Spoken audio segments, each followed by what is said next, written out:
News prime time debate మీ సిల్వేరి శ్రీశైలం. ఆంధ్రప్రదేశ్ రాష్ట్ర ప్రజలను పురుగుల్లా చూస్తుంది భారతీయ జనతా పార్టీ ప్రభుత్వం అని షర్మిల గారు అభివర్ణించారు.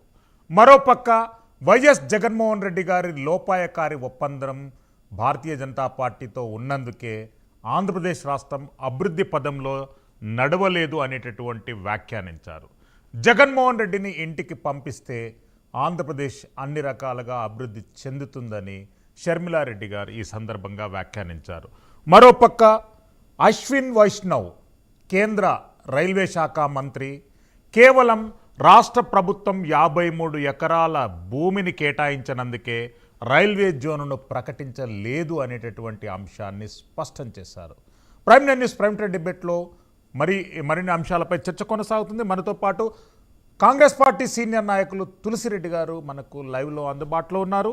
అదేవిధంగా సీనియర్ పొలిటికల్ అనలిస్ట్ ఎకనామిస్ట్ మనకు పెంటపాటి పుల్లారావు గారు మనకు లైవ్లో అందుబాటులో ఉంటారు. నవరత్నాల నారాయణమూర్తి గారు వైఎస్ఆర్సీపీ సీనియర్ నాయకులు మనకు లైవ్లో అందుబాటులో ఉంటారు. ఆంజనేయ రెడ్డి గారు భారతీయ జనతా పార్టీ సీనియర్ నాయకులు మనకు లైవ్లో అందుబాటులో ఉంటారు.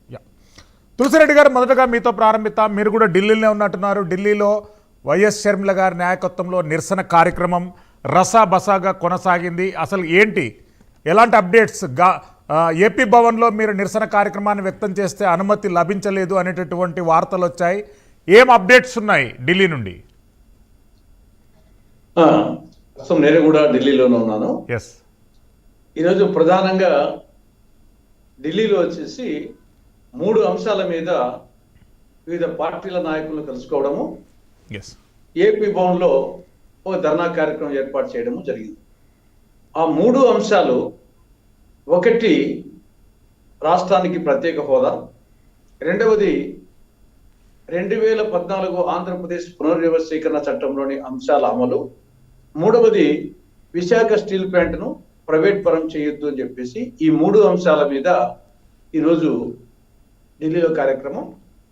ఈరోజు మార్నింగ్ వచ్చేసి వివిధ పార్టీల నాయకులు, ఎన్సీపీ నాయకులు శరద్ పవార్ గారిని, డిఎంకే నాయకులు తిరుచి శివ గారిని, సిపిఎం నాయకులు సీతారాం యేచూరి గారిని, సాయంత్రం ఏఐసిసి అధ్యక్షులు మల్లికార్జున ఖర్గే గారిని కలవడం జరిగింది.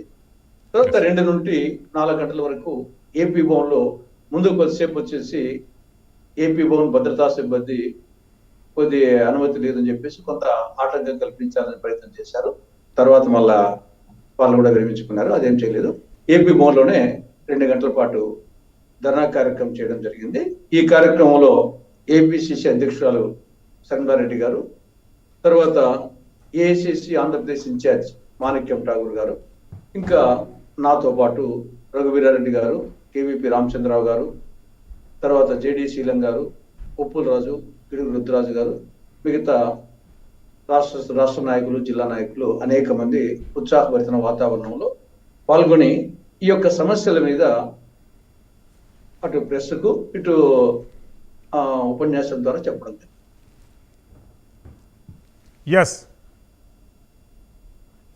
ప్రధానంగా ఈ 3 అంశాల మీద. ఎందుకు ఈ 3 అంశాలంటే, ఇప్పుడు రాష్ట్ర విభజన జరిగేటప్పుడు హైదరాబాద్ నగరము అంటే అన్ని విధాలా అభివృద్ధి చెందినటువంటి హైదరాబాద్ నగరం తెలంగాణకు పోయింది కాబట్టి ఆ మేరకు నవ్య ఆంధ్రప్రదేశ్కు న్యాయం చేయాలి, కాంపెన్సేషన్ చేయాలనే ఉద్దేశంతో ఆ రోజు సోనియా గాంధీ గారి మార్గదర్శకత్వంలో, మన్మోహన్ సింగ్ గారి నేతృత్వంలో, కాంగ్రెస్ నేతృత్వంలో ఆనాటి యూపీఏ ప్రభుత్వము ఈ 3 వరాలు ఇవ్వడం జరిగింది.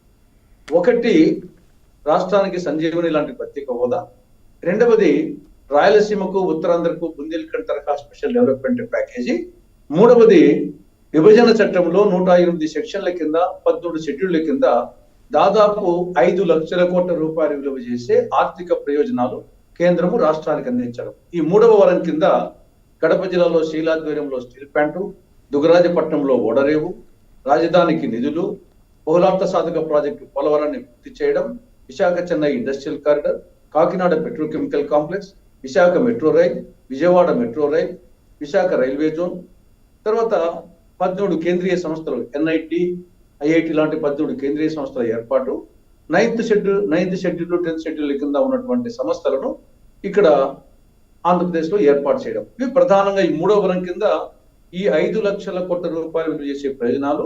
రెండవది వచ్చేసి రాయలసీమకు ఉత్తరాంధ్రకు బుందేల్ఖండ్ తరహా కానీ, లేదా ఒరిస్సాలోని కేబీకే తరహా కోరాపుట్, బోలంగీర్, కలాఖండికి గతంలో ఒక పథకము ప్రకటించడం జరిగింది. ఆ టైప్ లో కానీ, ఇక మూడవది వచ్చేసి ఫస్ట్ది వచ్చేసి రాష్ట్రానికి ఈ సంజీవ్ లాంటి ప్రత్యేక హోదా.